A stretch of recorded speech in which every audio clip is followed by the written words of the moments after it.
তাফসিরে কুরতুবিতে এই আয়াতের তাফসিরে চমৎকার একটা ঘটনা আনা হয়েছে যে একজন বেদুইন রোম দেশের মানুষ সে এসে ওমর ফারুকের কাছে ঘোষণা দিল আশহাদু আল্লা ইলাহা ইল্লাল্লাহ ওয়া আশহাদু আন্না মুহাম্মাদুর রাসূলুল্লাহ।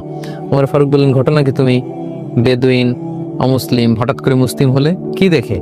তো সে বলল যে আমি তাওরাত কিতাবের পণ্ডিত, ইনজিলের পণ্ডিত, জাবুরের পণ্ডিত, সবগুলো আমি পড়েছি এবং এক কয়েদি মুসলিমের সাথে আমার সাক্ষাৎ হয়েছিল।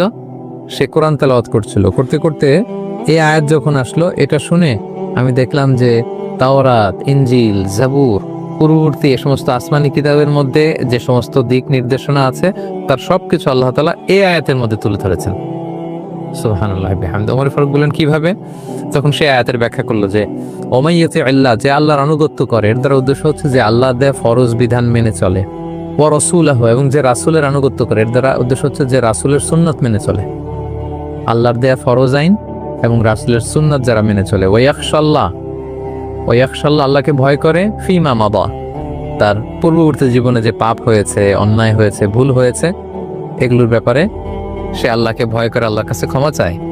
ওয়া ইয়াত্তাহি, এবং সে আল্লাহর ব্যাপারে সচেতন থাকে যে ভবিষ্যতে যেন আল্লাহ তাআলা অসন্তুষ্ট হন এমন কাজ যাতে না হয়। এইভাবে যদি কেউ জীবন পরিচালনা করে, ফাউলাইকা হুমুল ফাইজুন, সে সফলকাম।